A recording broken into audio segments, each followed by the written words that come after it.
जनोस्तु तहतंचनन्दयानन्देव छेयनिनन्दशाः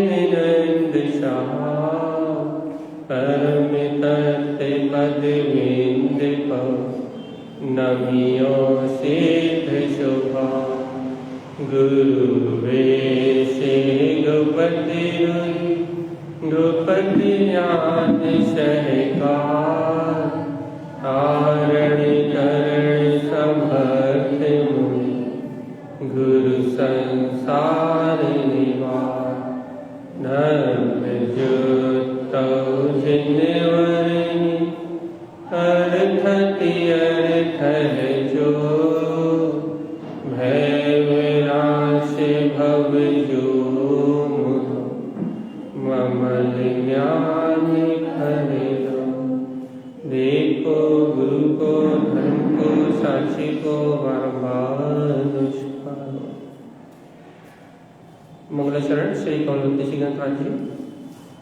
तत्त्वं च परं तत्त्वं परमप्पा परम भावदर्शिये परं दिनं परमेष्ठि नमाम्यहं परं देवदेवस्य जिन्वेदं श्रद्धेयं कमल से कमल भावयो वन्नम आर्जिके भाव समुक्तम तेज स्वभाव मुक्ति गंधम बोलिए श्री कौलवंती जी ग्रंथालिराज की जय हो जय हो जय। एक साथ मंत्रोच्चारण करेंगे। ओम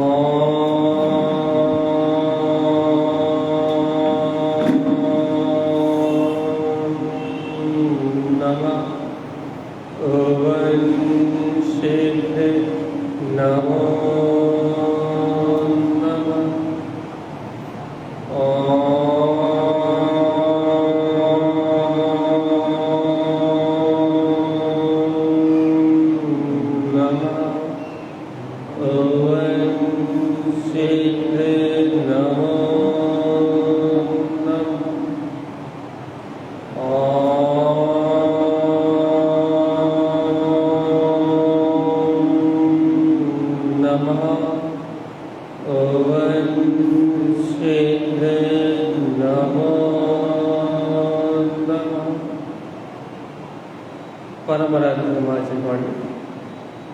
सद्गुरुवर श्रीमंच तारण स्वामी और सर्वज्ञ जनेश्वर भगवान की अमृत में ज्ञान था।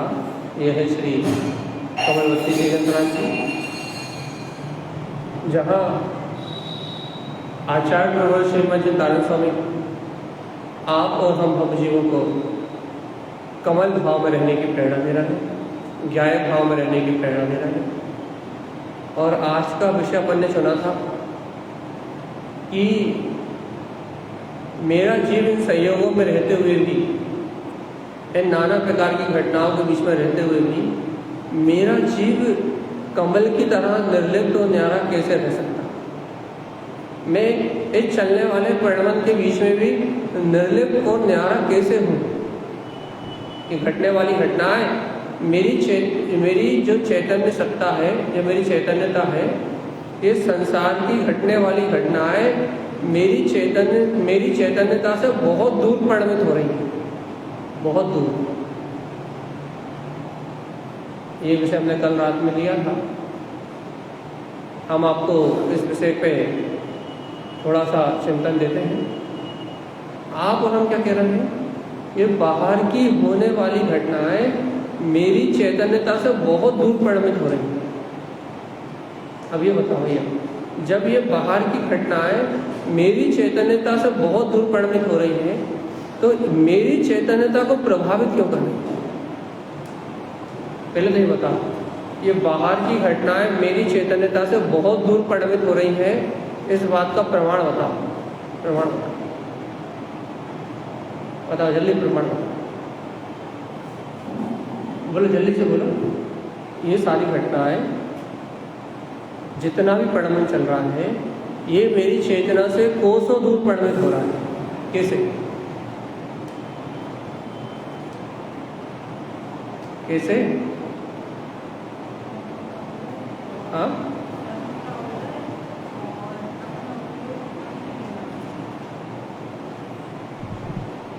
नहीं ऐसा नहीं। हाँ, आप जो बोल रहे हैं सही है।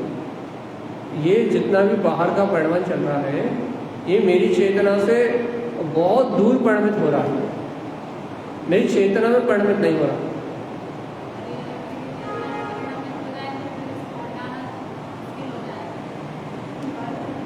ये बात भी है, आप सिद्धांत से कह रहे हो कि यदि मेरी चेतना परद्रव्य रूप परिणमित कर जाए या परद्रव्य मेरी चेतना रूप परिणमित हो जाए तो फिर दोनों का स्वभाव बदल जाएगा। और यदि एक बार मेरे आत्मा का स्वभाव बदल गया तो फिर दोबारा वो आत्मा आत्मा रह ही नहीं जाएगा। ये बात भी सही। सिद्धांत को पीना पड़ेगा, और जब सिद्धांत पिएंगे तब अपने को इस बात की अनुभूति होगी। ये सिद्धांत कितना बढ़िया है। यदि मेरा जीव, मेरी चेतना, मेरी चैतन्यता यदि इन कर्म भाव रूप परिणमित हो जाए, एक क्षण के लिए भी यदि मेरा उपयोग इन रागादि विकारी भाव रूप परिणमित हो जाए, यदि इन कर्म कलंक रूप परिणमित हो जाए, तो फिर उपयोग को उपयोग रहना,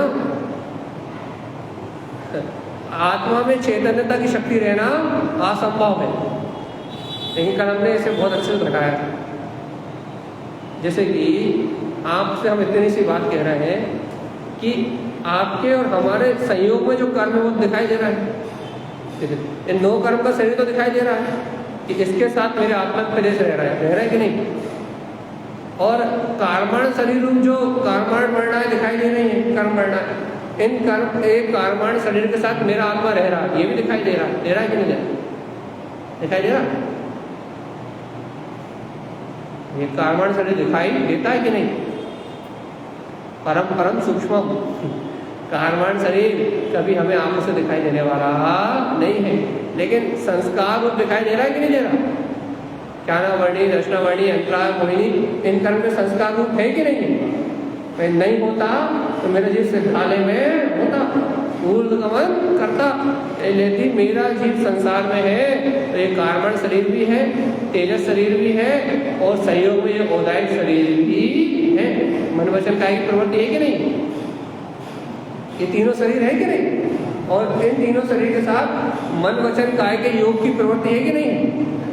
तो भाई देखो तो मन वचन काय के योग के साथ और ये तीनों प्रकार के शरीर के साथ तो मेरी चेतना एक देश एक क्षेत्र का संबंध बना के बैठी है अभी वर्तमान में। अर्थात कर्म और ये जीव, इसकी शक्ति, ये दोनों एक साथ रह रहा है कि नहीं रह रहा है कि नहीं? लेकिन भगवान जी एक बार बताओ, इन कर्मों के साथ तो मैं रह रहा है, लेकिन मम्मी के साथ, पापा के साथ, धन के साथ, दौलत के साथ, इनके साथ कौन रह रहा है? चलिए बताओ, इस बात को और गहराई में लेके जाना। कल ये बात हम कर चुके हैं। इस शरीर के साथ, कार्बन शरीर के साथ, तेजस शरीर के साथ, मन वचन काया के योग के साथ, इनके साथ तो संयोग रूप मेरी चेतना, मेरा जीवात्मा, ये इनके साथ तो रह रहा कि नहीं रह रहा ना कर्म दशा में, एक क्षेत्र का अवगाहन कर रहा है कि नहीं कर रहा? लेकिन भगवान आत्मा मम्मी के साथ, मकान के साथ, दुकान के साथ, समाज के साथ, ये पुत्र परिवार संयोग के साथ, इनके साथ कौन रह रहा है? कौन रह रहा है? हाँ, कहने में आप इनके साथ कौन रह रहा है? देखो भैया, सबसे पहला भेद ज्ञान तो यही हो गया। सबसे पहला भेद ज्ञान तो यही हो गया कि यदि आप अपने साथ रहने वाला किसी को मान रहे हो तो आपके जो कर्म, जो आपके 9 कर्म सबसे संयोगी, ये आपका शरीर है, और इसमें मन वचन काया के योग है, कार्बन शरीर, तेजस शरीर है, और यहाँ जो रह रहा है वो ये तो आत्मा के साथ रह रहा है, ये सब तो आत्मा के साथ रह रहा है, तो इन्हें तो आत्मा के साथ रहने वाला आप मान लो। उपचार से यदि आपको आत्मा के साथ रहने वाला मानना है तो इसको तो आप मान लो कि ये हमारे कर्म संयोग है। लेकिन ये जो पर पुद्गल है जिनका आत्मा से स्पर्श भी नहीं हो रहा, स्पर्श तो इन पुद्गल परमाणुओं को भी नहीं हो रहा, लेकिन जो मकान दुकान आदि जो वस्तुएं हैं ये आत्मा को छू रही है क्या? नहीं छू रहे। तो भगवान आत्मा एक बात तो बताओ, जब ये माँ बाप पिता पुत्र परिवार दुकान मकान, जब इन वस्तुओं का अपनी आत्मा में स्पर्श भी नहीं हो रहा और ये अपने से बहुत दूर परिणमित हो रही है, तो भगवान आत्मा इसमें सिर्फ मेरे जीव की मान्यता ही तो है। देखो अभी शुरुआत कर रहे हैं भेद ज्ञान की। अभी पहले जो आत्मा से अलग है पहले उसकी चर्चा कर रहे हैं, जो आत्मा में है ही नहीं उसकी बात कर रहे हैं। अभी वर्तमान में जिसका आत्मा से संयोग ही नहीं उसकी बात कर रहे हैं। ये माता पिता पुत्र परिवार, ये जितनी भी बाहर की वस्तुएं दिख रही हैं, ये तुम्हारे आत्मा से संयुक्त होकर कहाँ चल रही हैं ये तो बताओ। ये तो अपने बहुत दूर परिणमित हो रही है ना कि नहीं हो रही? और चार से कथन है, वैसे तो कर्म भी मुझसे बहुत दूर परिणमित हो रहा है, लेकिन ये माँ बाप पिता पुत्र परिवार धन दौलत मकान दुकान समाज परिवार ये सब मेरी चेतना से अत्यंत दूर है कि नहीं? मैं यहाँ बैठा हूँ, आप वहाँ बैठे हो, तो आपके और मेरी चेतना का क्या संबंध? कोई संबंध नहीं। स्पर्श हो रहा है कुछ? देखो तो अनादि काल से इस जीव के अंदर में जिन पुद्गलों से इसका संबंध ही नहीं है, जिन पुद्गल पर्याय से जीव का कोई संबंध ही नहीं है, अनादि काल से जीव ने अपनी चेतना से बहुत दूर परिणमित होने वाले इन पर पदार्थों को सिर्फ अपना माना है बस। और हमने कल कहा था इस बात पे कि तुमने इन पर द्रव्यों को पर पदार्थों को अपना माना है। इस अपराध की सजा क्या है? इस अपराध की सजा ये है कि उन पर पदार्थों को तो अपन छू नहीं पाएंगे, उन पर पदार्थों को तो अपन ग्रहण नहीं कर पाएंगे, लेकिन अपनी इस मिथ्या मानता के कारण अपने आसपास जो पुद्गल कर्म ठसाठस भरी हुई है, आपकी और हमारे अगल बगल में चारों ओर पुद्गल परमाणु ठसाठस भरे कि नहीं भरे? भरे कि नहीं भरे? देखो बहुत अच्छा वेद विज्ञान। हम जिन द्रव्यों को चाह रहे हैं, हम जब जिन वस्तुओं को चाह रहे हैं वो तो हम ग्रहण नहीं कर पाएंगे, लेकिन इन पर वस्तु की कामना से हमारे आसपास जो पुद्गल कर्म परिणाम भरी है वो हमारे आत्म प्रदेशों में आके ठहर जाएंगे। अर्थात हमने इसे कल ऐसा उदाहरण दिया था कि तुमने चाहा इस खंबे को, लेकिन आए काय के परमाणु, खंबे के परमाणु निकल के आएंगे। जिन पुद्गल को मेरा जीव जानता भी नहीं है, उन पुद्गल कर्मणाओं का मेरे आत्म प्रदेशों के साथ संबंध जुड़ गया। बताओ भैया, देखो इससे क्या सिद्धांत सिद्ध कर रहे हैं? आप जिन पुद्गल को जानते नहीं हो उनका आश्रय बंद हो रहा है, और जिस पुद्गल से मोह कर रहे हो उससे कोई संबंध बन रहा है कि नहीं? अच्छा, हम आपको ऐसे समझाते हैं, ऐसे समझ में नहीं आ रहा, हम ऐसे समझाते हैं। पुद्गल का एक एक परमाणु अलग है कि नहीं? ये पुद्गल का एक एक स्कंद अलग है कि नहीं है? और एक पुद्गल के स्कंद से आपका शरीर बना। मान लो ये महास्कंद हो गया, ये खंबा महास्कंद हो गया, आपका शरीर महास्कंद हो गया, ये माइक महास्कंद हो गया, मेरा शरीर महास्कंद हो गया, ये चैत्यालय देखो तो ये महास्कंद हो गया। ये महास्कंद हो गया कि नहीं हो गया? है कि नहीं? अब आप बताओ, यदि आप इस मंदिर से राग करो, इस चैत्यालय से राग करो, तो इस चैत्यालय के जो स्कंद परमाणु है, क्या वो आपकी आत्मसत्ता में आके बैठने वाले हैं? क्या बैठेंगे? क्या तो चैत्यालय के जो स्कंद है वो आपकी सत्ता से संबंध बनाने वाले हैं नहीं। तो कौन से स्कंद आपकी सत्ता से संबंध बनाएंगे? कौन से? बताओ कौन से बनाएंगे? आप चाह रहे हैं चैत्यालय को, तो चैत्यालय के स्कंद निकल के आपके कर्मों का पिंड नहीं बनेगा, आपका कारण शरीर नहीं बनेगा। कौन से परमाणु से बनेगा? कौन से परमाणु से बनेगा?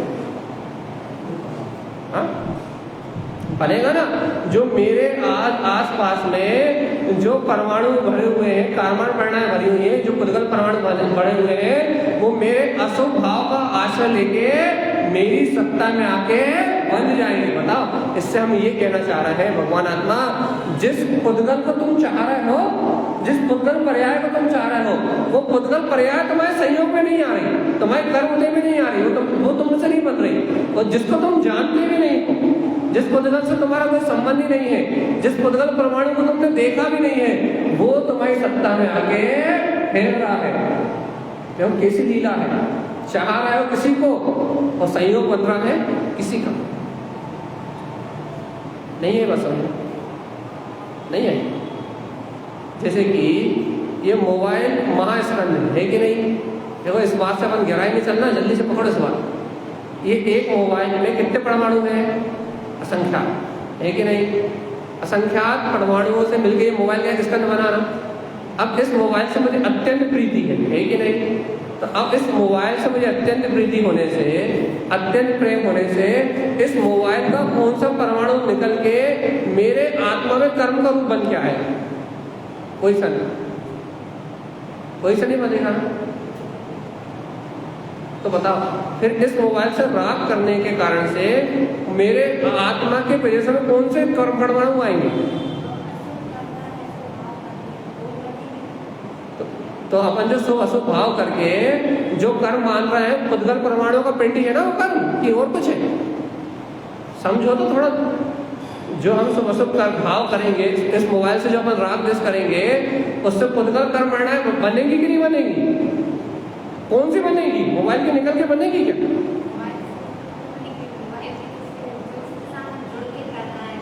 आया तो भगवान जी, उससे जो जुड़ के राग द्वेष के भाव करे, तो उससे जो परमाणु बनेंगे वो कौन से हैं? वो मोबाइल के तो नहीं है ना, तो वो हमारे आसपास भरी हुई कर्म है ना। तो उससे क्या संबंध बना? सिर्फ उसके प्रति राग मोह का विकारी परिणाम करके मैंने आश्रय किया, लेकिन मैंने आश्रय किसका किया? इस मोबाइल के एक स्कंद को ग्रहण नहीं किया। तो मेरे आसपास जिन स्कंदों को मैं जानता नहीं हूँ, जिन पुद्गलों से मेरा कोई संबंध नहीं है, जिस पुद्गल कर्म में योग्यता थी, जिस पुद्गल कर्म परिणाम में योग्यता थी, वो मेरी सत्ता में आके हेर जाएगी। तो मेरा कहने का मतलब ये है कि राग किसी से करते हो और साथ किसी और का लेते हो, ये कहना है। क्या कह रहा है? राग तुम काले कलर के मोबाइल के परमाणु से कर रहे हो, और जो तुम्हारे सत्ता में आके बन रहा है वो कौन सा परमाणु है, उनका स्कंद कौन सा है, उनका रस कौन सा है, उनमें गंध कौन सी है, उनका वर्ण कौन सा है, उसका अपने को कोई अता पता ही नहीं है। राग किसी से कर रहे हो और किसी के साथ रहना किसी और के साथ पड़े। अब देखो, यहाँ से भेद ज्ञान प्रारंभ करो कि मेरे दूर मेरी चेतना से दूर बहुत सारी घटनाएं घट रही हैं, मेरी आत्मा से दूर नाना प्रकार के संयोग घट रहे हैं, लेकिन मेरा जीव अज्ञान मूढ़मती, मेरा जीव क्या कर रहा है? इन बाहर के पुद्गल परिणामों से, चाहे माता के रूप में, चाहे पिता के रूप में, चाहे पुत्र के रूप में, चाहे परिवार के रूप में, मेरा जीव इन पुद्गल परमाणु से जो राग रंग कर रहा है, हे जीवात्मा, ये पुद्गल परमाणु भी तेरे साथ जाने वाले नहीं है। तेरे साथ तो वो पुद्गल परमाणु बनेंगे जिनका तुझे बोध भी नहीं है। ये है सत्य। अब ये सत्य बताने का अभिप्राय क्या है भैया? ये सत्य बताने का अभिप्राय क्या है? ये सत्य बताने का अभिप्राय ये है कि जीव देखो तो अज्ञान होने से हमारा जीव कैसी मायाचारी कर रहा है, और हमारे साथ घटना क्या घट रही है? वस्तु स्वभाव का ज्ञान ना होने से, तत्व का बोध ना होने से, वस्तु की व्यवस्था ना जानने से हमारा जीव चाहत कुछ और वस्तु की कर रहा है और रहना किसी और वस्तु के साथ पड़ रहा है। हमारा जीव इसने किसी और पुद्गल परमाणु से कर रहा है और कर्म सत्ता में और कोई से पुद्गल परमाणु बन रहे हैं। इसका अर्थ यह हुआ कि इन पुद्गल परमाणुओं को भी मैं अपनी मर्जी से बांध सकता नहीं हूँ। इन पुद्गल परमाणुओं को भी मैं अपनी मर्जी से परिणमन करा सकता नहीं हूँ कि जिस पुद्गल परमाणु में योग्यता है वो मेरी सत्ता में आके बन जाएगा।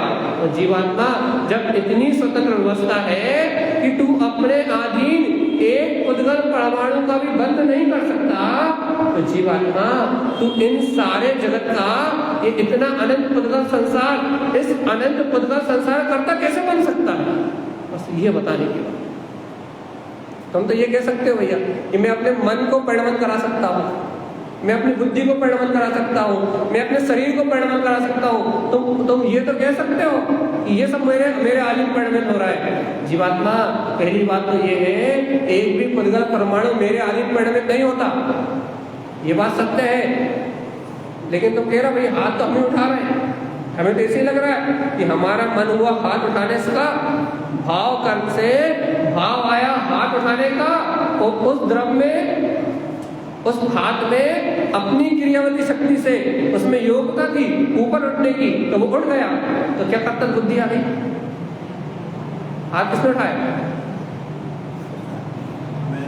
अब भैया जब हाथ तुम उठा सकते हो तो फिर इसका मतलब इस पुद्गल परमाणु को परिणमन कराने वाले कौन? मैं हो गया कि नहीं हो गया? अब जब इस पुद्गल परमाणु को मैं परिणमन करा सकता हूँ तो भगवान आत्मा अपने मन से बांधो ना, कौन सा पुद्गल मुझे बांधना है, कौन सा पुद्गल मुझे भोगना है, कौन से पुद्गल परमाणु से मेरा कार्बन शरीर बनेगा, कौन से पुद्गल परमाणु मेरे कौन से पुद्गल परमाणु मनोगणना रूप होंगे, मेरे कौन से पुद्गल परमाणु वचन वर्णा रूप, भाषा वर्णा रूप होंगे।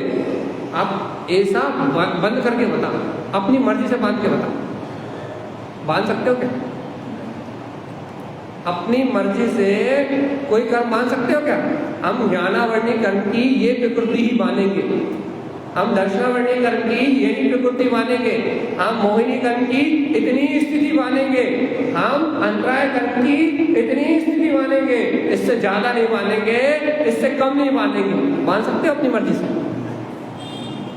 नहीं मान सकते। मान सकते हो क्या? अपनी मर्जी से मोहिनी कर्म की, दर्शनावर्णी कर्म की है, आयु कर्म की, नाम कर्म की, गोत्र कर्म की अपनी मर्जी से स्थिति मान सकते हो क्या? नहीं मान सकते। जीवात्मा जब तुम कर्म का बंद अपनी मर्जी से नहीं कर सकते, अरे सावधान हो जाओ, थोड़ा सा चेत जाओ। जब तुम अपनी मर्जी से इन कर्मों का बंद भी नहीं कर सकते, इन कर्मों का जब बंद अपनी मर्जी से नहीं होता, अपने करने से नहीं होता, तो जीवात्मा इस समय स्वीकार करो ना, इस समय अपनी आत्मा का बोध करो ना। जब हमारे करने से इन कर्मों का बोध नहीं होता, बंद नहीं होता, तो फिर मैं कौन? जब मेरे करने से कर्मों का बंद नहीं हो रहा तो मैं कौन हूं? यही तो बोध नहीं आता कि जब मेरे करने से ये कर्म भी नहीं बन रहा है तो मैं तो गायक तत्व भगवान आत्मा ही हूँ। इस सत्य की स्वीकारता अंतर में नहीं हो रही, इसलिए मेरा जीवन आदि काल से संसार में।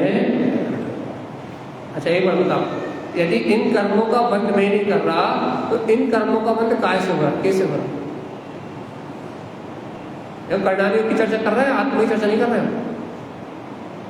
हम कर्णानियों कह रहे हैं इस समय, यदि इन कर्मों का बंद मैं नहीं कर रहा तो कौन कर रहा? कर्मों का बंद हो कैसे रहा? हाँ कैसे हो रहा है?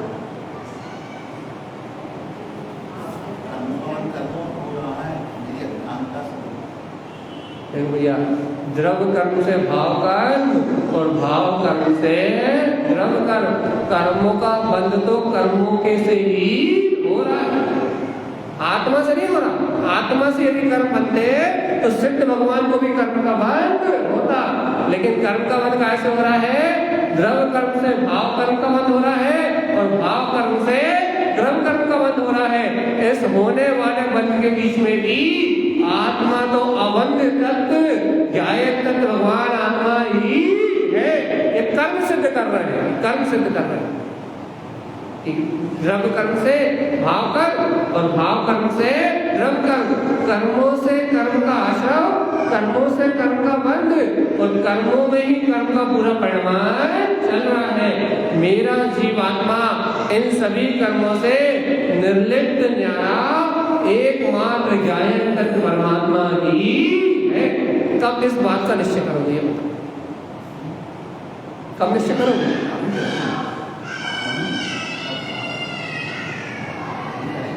कब सत्य की श्रद्धा करोगे कि वास्तव में कर्म भी कर्म से बन रहा है, कर्म से ही कर्म का बंध हो रहा है, मेरे बांधने से, मेरी मर्जी से कोई कर्म की स्थिति बनने वाली नहीं है। हाँ, मैं चाहूं तो इस बने हुए कर्मों के बीच में, इन चलने वाले परिणमन के बीच में, मैं चाहूं तो इन सब परिणमन के बीच में मैं आत्मा साक्षी भाव में रह सकता हूँ, मैं आत्मा गायक भाव में रह सकता हूँ। और यदि मैं अपने गायक भाव को, यदि मैं भेद ज्ञान की प्रज्ञा को इन कर्म संयोगों से भिन्न मेरी आत्मा है, यदि मैं इस सत्य को अनुभव कर लूं, तो भगवान आत्मा ये कर्म अपने आप ही, ये सारा परिणाम अपने आप ही मेरे सामने से निकल जाएगा और मेरा आत्मा इन कर्म के बंध से छूट जाएगा। जीवात्मा मुक्ति का एक ही उपाय है क्या? कि तू अपनी मर्जी से पुण्य भी नहीं मान सकता और तू अपनी मर्जी से पाप भी नहीं मान सकता। हाँ, ये बात अलग है कि अपने शुभ अशुभ भाव से पुण्य पाप का आश्रय होता है। देखो एक और सिद्धांत बोले, आज आत्मा की चर्चा बिल्कुल नहीं, सिर्फ करना नहीं होगा। एक और सिद्धांत कि यदि अपन शुभ आश्रय कर रहे हैं, पुण्य का आश्रय कर रहे हैं, तो सिद्धांत है कि जिस समय जीव को साता वेदनी का आश्रय हो रहा है, उस समय असाता वेदनी का आश्रय भी हो ही रहा। हाँ, इतना है कि साता वेदनी का ज्यादा हो रहा है और असाता वेदनी का कम हो रहा है। और यदि अपन घेरे से घेरा भी पुण्य कर रहे हैं, यदि किया फिर अपन घेरे से घेरा पाप भी कर रहे हैं, यदि अपने को असाता वेदनी कर्म का बंद हो रहा है, तो नियम से वहां कुछ ना कुछ साता वेदनी कर्म की विकृतियों का आश्रय भी हो रहा है। ऐसा नहीं होता कि सिर्फ साता ही साता वेदनी का आश्रय हो, अरिहंत परमात्मा को होता है और असाता का नाम होता है, ऐसा नहीं होता। जीवात्मा सुनो तो साता और असाता का आश्रय भी स्वयं हो रहा है, अपने करने से।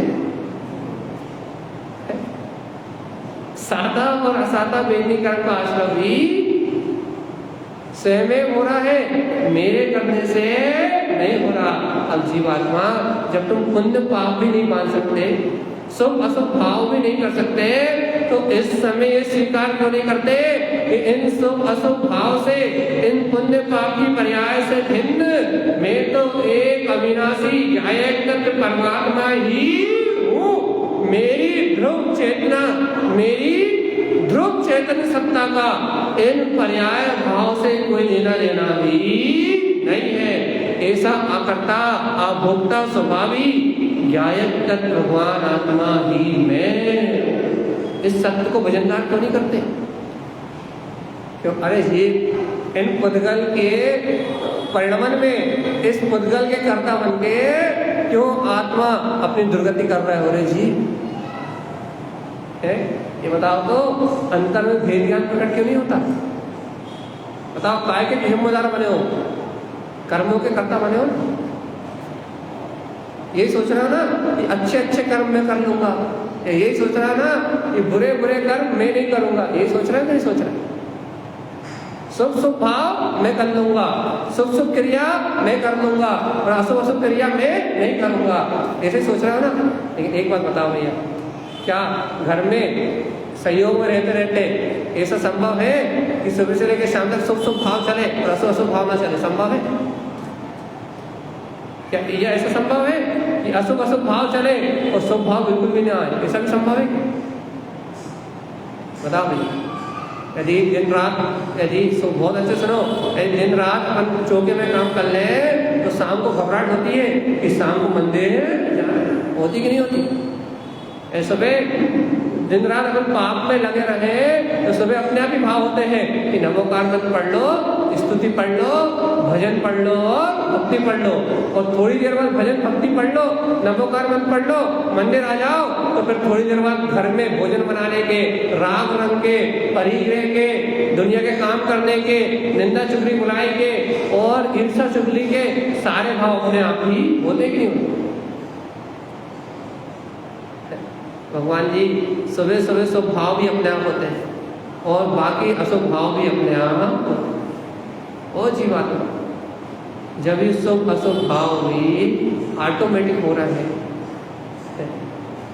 जब इन शुभ अशुभ भाव का परिणमन भी अपने आप ही चल रहा है, अरे इतना सत्य जान के तो कम से कम तो अपने आप को अपनी स्वसत्ता से स्वीकार कर ले जीवात्मा कि मैं तो ज्ञायक तत्व आत्मा ही, मेरा इन शुभ अशुभ भाव से कोई लेना देना हो पाएगा कि नहीं स्वीकार?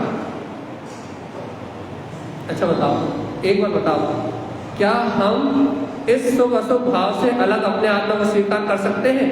और यदि कर सकते हैं तो क्यों, और नहीं कर सकते तो क्यों? बताओ जी। चर्चा कर रहे हैं अपन, प्रवचन तो कर नहीं रहे।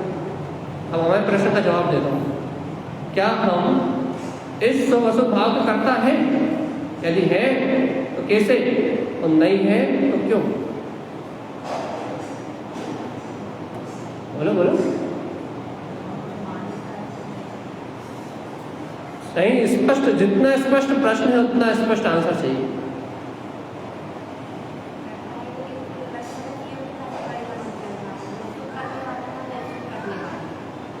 क्यों क्यों क्यों चाहिए, क्यों क्यों?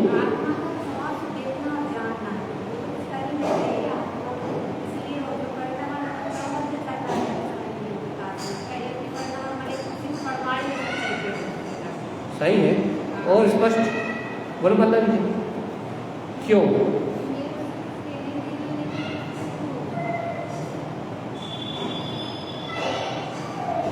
सरल जवाब दो, इतने कठिन बात हमें समझ में नहीं आती।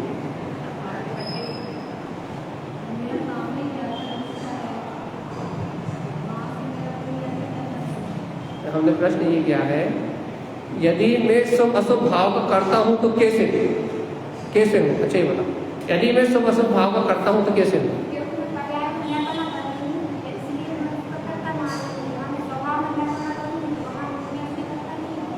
सही जवाब। और जब हम एक बार हम अच्छे से समझा रहे थे, अपन कहते हैं कि भैया शुभ भाव करो अशुभ भाव छोड़ो, होते हैं करने की बात चल रही, करते बने की बात चल रही कि अशुभ भाव छोड़ो शुभ भाव करो। अपन ऐसा करो की बात कर रहे हैं तो अपने करो करो कब लगता है कि मैं करूँ, शुभ भाव में करता हूँ या अशुभ भाव में करता हूँ, ये करो करो कब लगता है?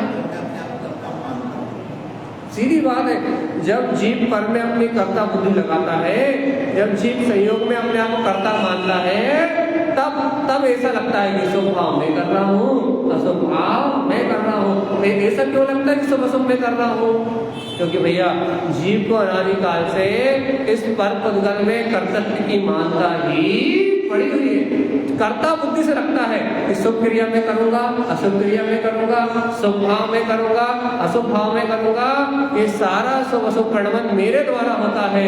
ये जीव को कब महसूस होता है? जब जीव को पर में कर्ता बुद्धि की मान्यता तीव्र होती, तीव्र मानता होती, ये शुभ राग में कर रहा हूँ और अशुभ राग भी मैं कर रहा हूँ। ये भासना कब होती है? जब जीव को कर्तव्य की तीव्रता हो, कर्ता बुद्धि तीव्र हो, जब अपने ज्ञायक स्वभाव से, अपने स्वचेतन तत्व के अनुभव से रहित हो, अपने ध्रुव तत्व की मान्यता से कमजोर हो कि मैं ज्ञायक आत्मा हूँ, तब तक जीव को इन शुभ अशुभ परिणाम में कर्तव्य बने की मान्यता भासना होती। अब ये बताओ कि भैया अब मैं करता हूँ तो समझ में आ गई कि शुभ अशुभ भाव का करता हूँ तो ये कैसे? अब मैं इस शुभ अशुभ भाव का करता हूँ, ये कैसे? ये भाषा कैसे होती हुई? उल्टा कर दो सीखा। जब मैं अपने आप को ज्ञान करता हूँ।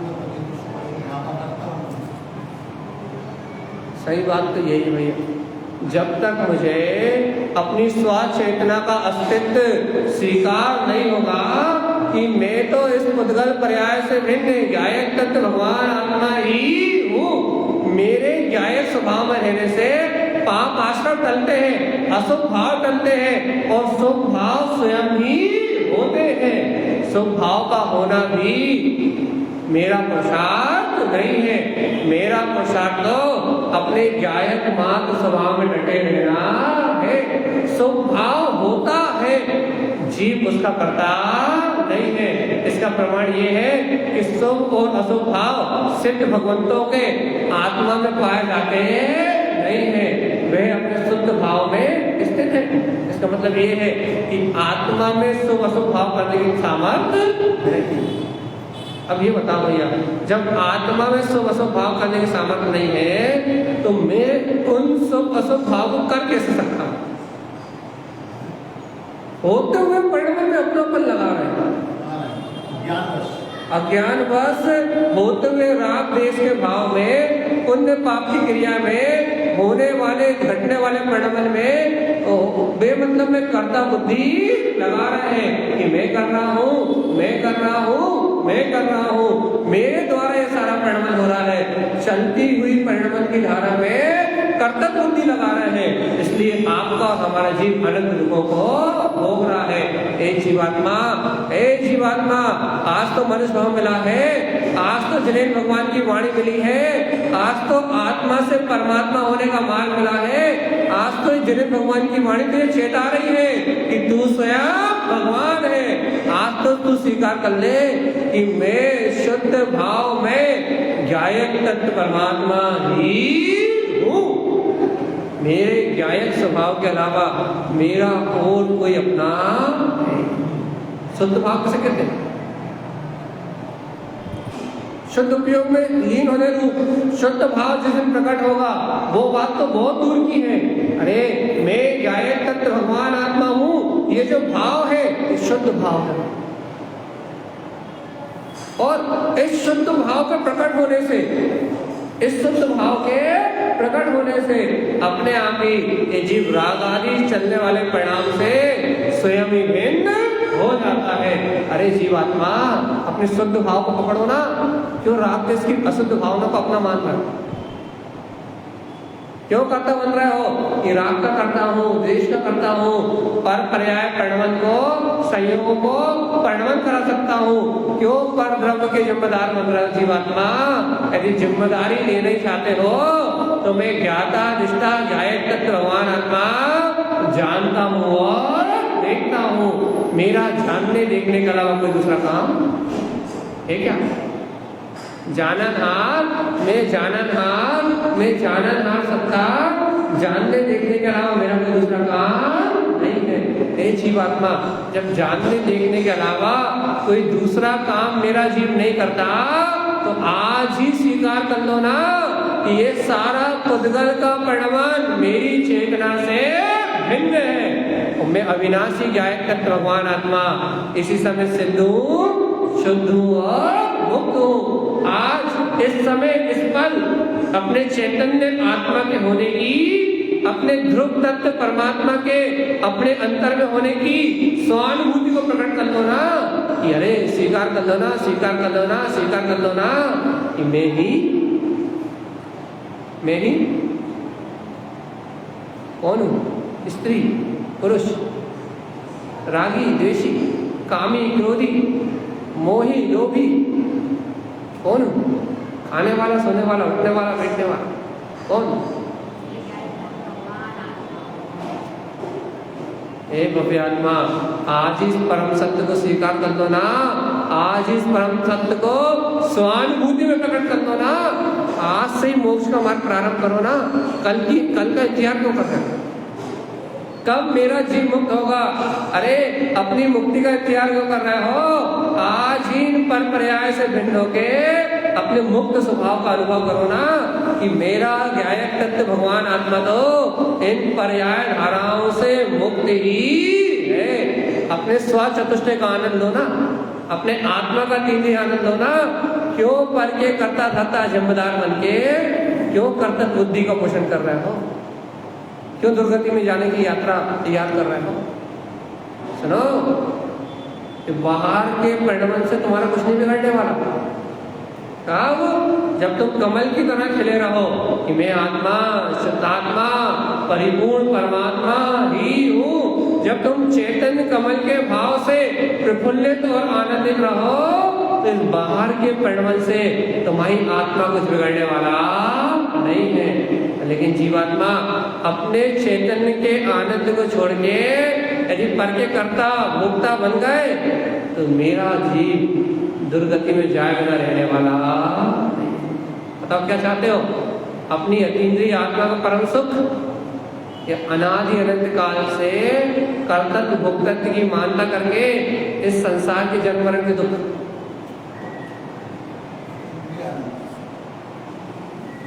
पक्का कर लो। यदि ये बात पक्की हो गई कि मैं आकर्ता भोक्ता ज्ञायक भगवान आत्मा ही हूँ, यदि अपने स्वभाव की गहरी स्वीकारता हो गई कि मैं ज्ञायक आत्मा ही हूँ, तो ही आत्मा का तेज से प्रकट होगा। और नहीं तो जीवात्मा पर पर्याय के विकल्पों में और पर पर्याय की पकड़ में अपना पूरा जीवन नष्ट कर दोगे, लेकिन ये शुद्ध तत्व का दर्शन होने वाला क्या रखो? ना मंदिर में होगा, ना मस्जिद में होगा, ना गुरुद्वारे में होगा।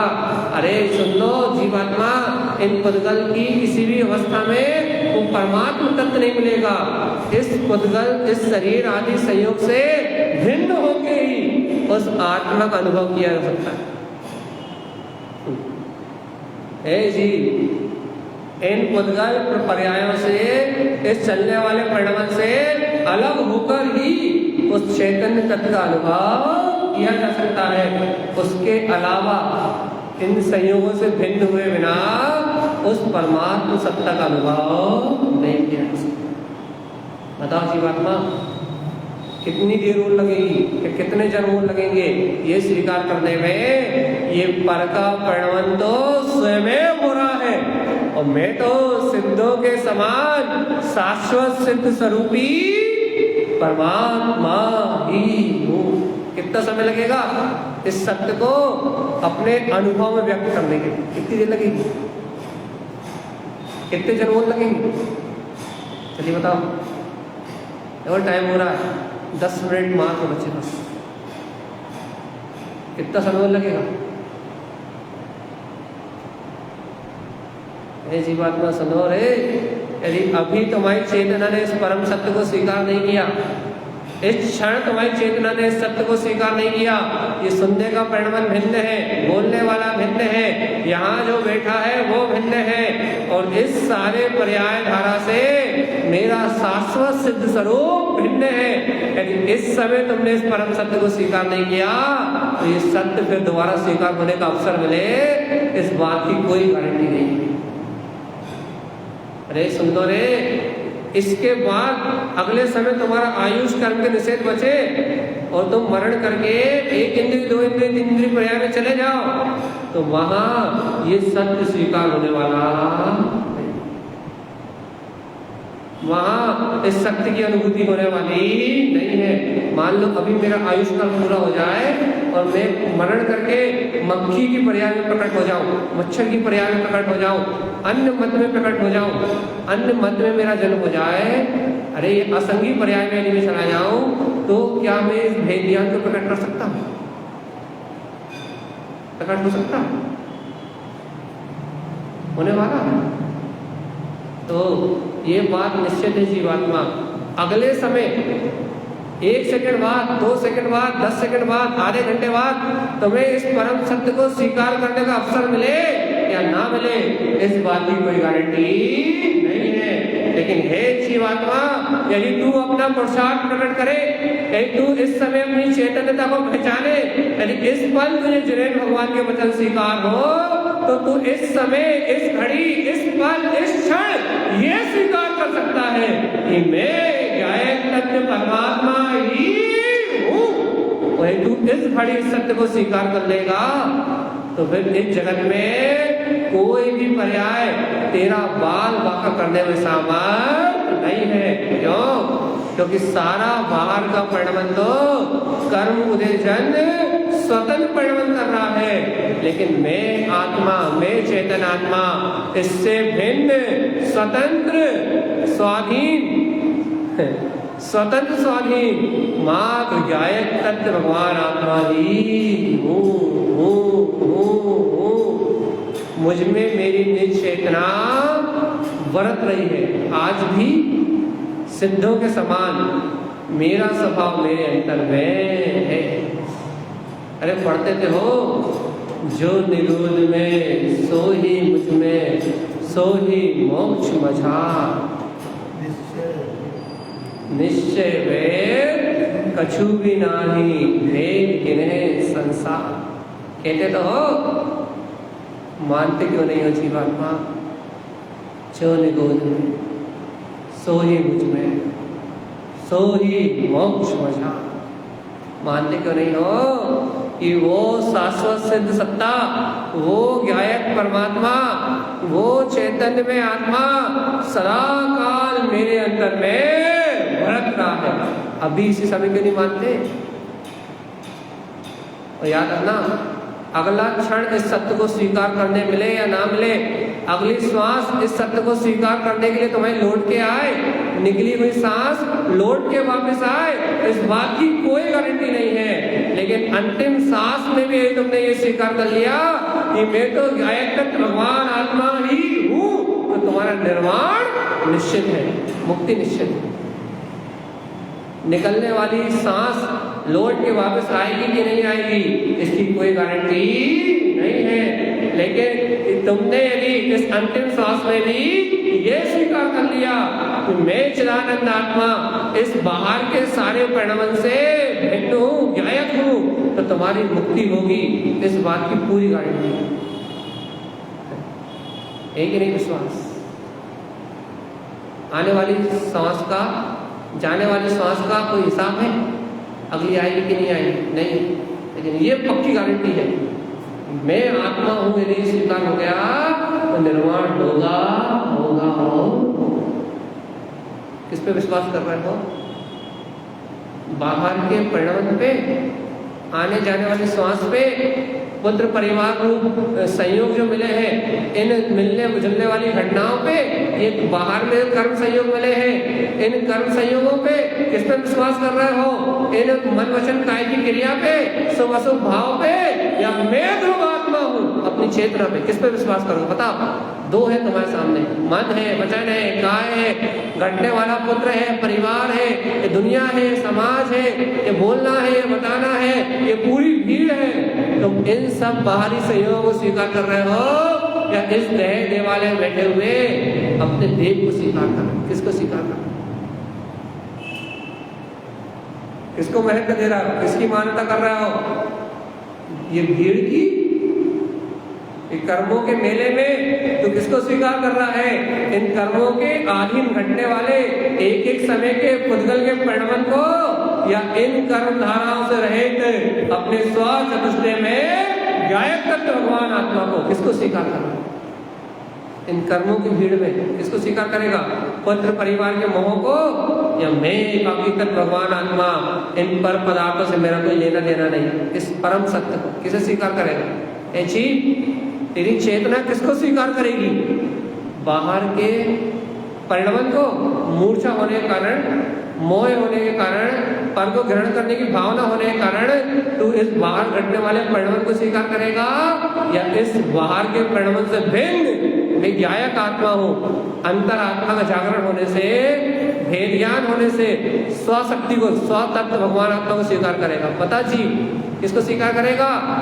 तेरे सामने दो ऑप्शन है, घटने वाला अनंत पर्यायों का परिणाम, इस संसार की धारा, और तेरे अंदर विराजमान तेरा स्व चतुष्टय में तेरा निज आत्मा। तेरे सामने दो है, एक पुद्गल और एक तेरी स्व चेतना, जीव आत्मा।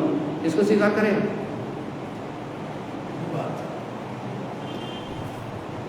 अंतर मन से बोल दो भगवान जी, अंतर मन से बोल दो, अंतर हृदय से बोल दो, ये घटने वाली सारी घटनाएं झूठ, घटने वाला बाहर का सारा परिणाम झूठ, मिलने जुलने वाले सारे संयोग शुभ अशुभ भाव ये सब झूठ, ये सारा परिणाम तो बीत जाएगा, लेकिन जो मेरी चेतना मेरा कभी साथ छोड़ने वाली नहीं है, जो शाश्वत है, ध्रुव है, अटल है, अनादि है, जिसका एक समय के लिए मेरे अंदर से अभाव नहीं हुआ, वो तिनको गायक परमात्मा ही मैं हूँ। एक बार अपने अंतर हृदय से बोल दो, यदि एक बार अंतरात्मा से इस सत्य को स्वीकार करके, इस सत्य को अंतर से हृदय से अंगीकार करके तुम्हारी चेतना ने एक बार कह दिया कि भैया मैं तो वो ध्रुव चेतना ही हूँ, एक बार इन पर पर्याय से भिन्नता का अनुभव कर लिया तो मुक्ति होगी होगी और नहीं होता विश्वास। देखो देखो -4-5 मिनट बचे बस, और यहाँ टाइम हुआ और यहाँ होगा।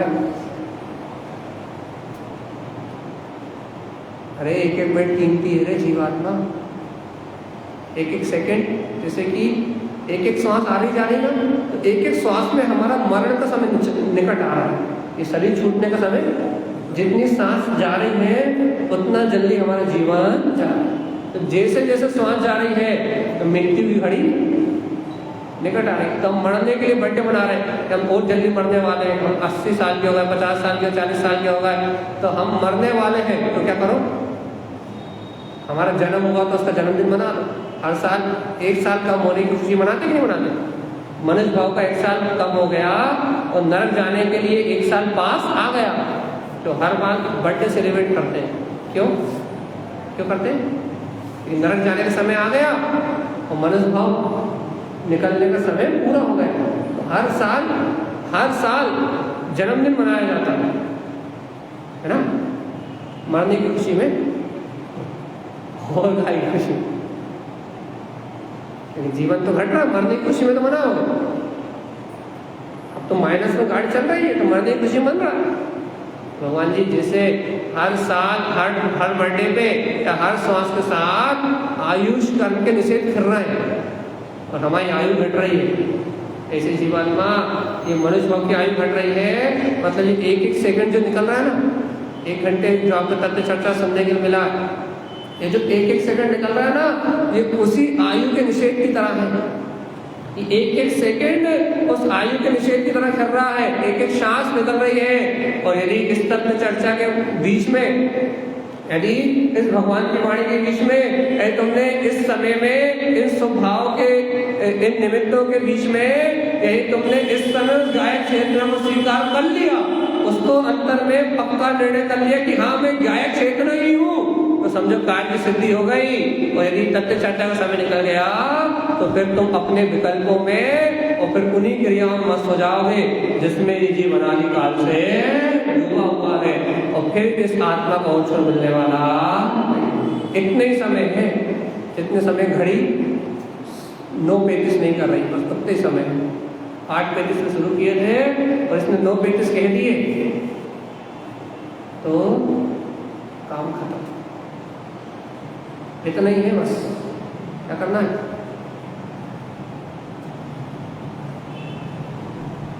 साठ मिनट ही है आपके पास।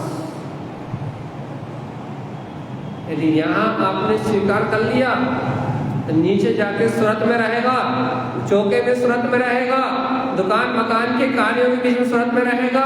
ये शुभ अशुभ भाव, शुभ अशुभ क्रियाएं, अच्छे बुरे संयोग, लाभ हानि, जय पराजय, ये सारा परिणमन कर्म संयोग से हो रहा है। और मैं परम सुखी शांत शून्य आत्मा इन सब संयोगों से भिन्न हूँ। यदि अभी स्वीकार कर लिया तो तुम घर में भी भिन्न रह पाओगे, चौके में भी भिन्न रह पाओगे, दुकान में भी भिन्न रह पाओगे, तो भोजन बनाते हुए, भोजन करते हुए, उठते बैठते सोते जागते हर समय भिन्न रह पाओगे। और यदि अभी स्वीकार नहीं किया तो फिर क्या कहोगे? भैया बात तो बहुत अच्छी लगी थी लेकिन घर गए वो सब भूल गए, दुकान पे गए वो सब स्मरण में हो गया, यहाँ वहाँ की कथाओं में लग गए और हमारी चेतन की सुध बिसर गई। हम अपनी अंतर आत्मा को भूल गए और जीवात्मा अर्घ भूले नर्क छिड़ी पड़े। अंतर आत्मा अर्घ स्वभाव को भूले तो नर्क जैसे दुखों को भोगना ही पड़े। बताओ क्या कहते हैं? खत्म, कहानी खत्म, पैसा हजम। चलिए बताओ, इस कहते हैं ना तो ये अंतिम श्वास आई और जीव गया। एक श्वास का खेल, एक जोर की श्वास आई और खेल खत्म। ऐसे भगवान आत्मा, यदि भगवान की वाणी का बल गया, ये तत्व चिंतन का बल गया, ये वस्तु स्वभाव की स्वीकारता का बल गया, ये भगवान का उपदेश हमारे सामने से गया, तो फिर वही राग मोह की आंधी चलने लगेगी और इस राग मोह की आंधी में मेरा उपयोग फिर रह जाएगा। यदि अभी दृढ़ता से सत्य को स्वीकार नहीं किया तो फिर इन चलने वाले परिणाम में भी दृढ़ता से उस आत्मा का निर्णय होने वाला नहीं। अभी जीत लोगे तो फिर हर समय जीत पाओगे, और अभी अपने मन को नहीं जीत पाए तो फिर कभी इस बाहर के संयोग को जीत पाने की ताकत आने वाली। अंतिम बात है, बस लास्ट क्या करना है बताओ। आज तो शुरुआत करी हमने भिन्नता की। आज सुबह, आज तो ये पहला चैप्टर है, पहला दिन जब स्वीकारता कराई जा रही है कि तू इस अचेतन भाव से भिन्न है। अभी भिन्नता खत्म हो जाएगी, फिर सिर्फ ये कहेंगे कि मैं गायब नहीं हूँ। अभी तो भिन्न, अभी दो की बात कर रहे हैं, फिर एक ही की बात होनी है। बस दो की नहीं करते हम, और दो की शुरू में करनी पड़ती है। बस दो की चर्चा नहीं होगी, एक की होगी। अभी तो पहली भूमिका में दो हो रहा है कि नहीं, दो एक ही। हाँ देखो भैया 1 मिनट बचा बस, चलिए बताओ दो हो रहा है कि नहीं? नहीं हो रहा, एक ही। कौन? शरीर और आत्मा में एक ही। इसका कारण ये है कि हमारा मन इस समय भी इस वस्तु स्वभाव को नकार रहा है। हमारे संस्कार इतने गाढ़े हैं मिथ्यात्व के, मोह के, राग जिसके, ये भगवान की दिव्यध्वनि सुन के भी बचपन से माँ बाप से सुना है ना, तू स्त्री है, स्त्री जैसे रहे, तू किसी की पत्नी बनेगी, और पत्नी बन गई तो ये तेरे पति है, ये तेरे बच्चे हैं, ये तेरा मकान है, तेरा दुकान है। अनादिकाल से संसार में रहे ना, तो अनादिकाल से संसार में रहे तो संसार में रहने के संस्कार इतने गाढ़े हैं, इतने गाढ़े हैं, इतने गाढ़े हैं कि भगवान की दिव्यध्वनि भी उन संस्कारों पे चोट नहीं कर रही। और उपयोग ये नहीं कह रहा कि अरे जीवात्मा अब तो चेत जा, अब तो जाग जा, अब तो भगवान की तीर्थंकर परमात्मा की आचार्य भगवंतों के अनुभव से प्रमाण, अब तो तुझे दिव्य ध्वनि मिल रही है, अब तो स्वीकार कर ले, अब तो मिथ्यात्व मोह को छोड़ दे जीवात्मा, अब तो स्वीकार कर ले इन संयोगों के बीच में रहता हुआ भी तू ज्ञायक आत्मा ही है। अब तो स्वीकार कर ले जीवात्मा, अब तो थोड़ा सा पुरुषार्थ बढ़ा ले। और सुनो जी, यदि आज भी वो थोड़ा सा पुरुषार्थ नहीं बढ़ा तो फिर खुद बताओ कि अवसर कब मिलेगा। तो जीवात्मा ये बहुत अच्छा मौका है, बार बार कह रहा है, तो बहुत अच्छा मौका है। भगवान की वाणी श्रवण करने मिल रही है, जिन्हें भगवान का उपदेश श्रवण करने मिल रहा है, ये बहुत सुनहरा मौका है।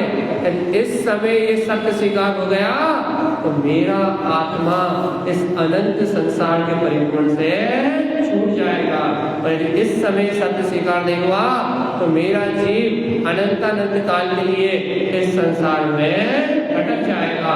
इसलिए थोड़ी सी ताकत लगेगी, लेकिन आज ही इसे स्वीकार कर दीजिएगा। देखो अब ये बात अपन कल करेंगे कि स्वीकार करने से रोकता कौन। हाँ, मन कैसे रोकता, कौन रोकता है? मन। मन क्यों रोकता है, ये बात अपन कल करेंगे। आज तो एक ही विषय है, क्या है? न कर्म में अपने आप से बांध सकता, न मैं कर्म अपने आप हिसाब से कर सकता, ना मैं स्वभाव अपने हिसाब से कर सकता, मैं जिस वस्तु को चाहता हूँ उसे अपने पास रख भी नहीं सकता, मैं चाहता किसी और को हूँ और बंधता कुछ और है। भैया मेरा इन कर्मों पे, इन संयोगों पे कोई अधिकार, मेरा स्वभाव तो इनके बीच निर्लिप्त न्यारा ही है। बस आज ये मन में याद रखो, कल सुबह इसको और आगे बढ़ाएंगे। आज सुबह भी ये चर्चा करेंगे, शाम को आगे बढ़ाएंगे। शाम को उदाहरण इसलिए नहीं दिया तो उदाहरण सुबह के लिए छोड़ दिया। जो नए नए लोग आते हैं जिनको समझ में नहीं आता वो उदाहरण समझ लेंगे, सांग को गहरा, सांग को कर्णाली योग का विषय चलेगा गहरा। कर्म सिद्धांत से चैतन्य की सिद्धि, द्रव्यान योग का आपने बहुत सुना है। कर्णाली योग से कर्म सिद्धांत से आत्मा की सिद्धि। डर भी तो लगे थोड़ा, ठीक है। अब तो अपन इसी सत्य के साथ आत्मबोध को बढ़ाएंगे और गुरुदेव की बात को स्वीकार करके अपना अपना कल्याण का मार्ग बनाएंगे। यही सदगुरुदेव का हम समस्त भव्य आत्माओं के लिए मंगल में संदेश है। बोलिए आचार्य प्रवर सदगुरुवर संत कारण करण प्रहलाद जी महाराज की जय। कल सुबह तक इस बात को याद रखना। क्या रखोगे? क्या रखोगे? ना मैं कर्म कर सकता और ना मैं कर्म बांध सकता, इतना याद रखना। मैं क्या तो अपने आप याद आया। क्या क्या रखोगे? डर निकल जाएगा एक कि मैं कर्म बांध रहा हूँ या मैं कर्म कर रहा हूँ, ये डर निकालना है मन से। और जब ये मन से डर निकलेगा तब इन कर्मों के बीच में वो सूरवीर आत्मा, क्षत्रिय आत्मा वो स्वीकार होगा। जब मैं कर्म कर नहीं सकता और जब मैं कर्म बांध नहीं सकता तो मैं वो निर्गुण की गायक परमात्मा ही हूँ। ये प्रतीति अपने आप आएगी। इस सूरत को मत भूलना। ना मैं कर्म कर सकता, ना मैं कर्म बांध सकता। जय नमो।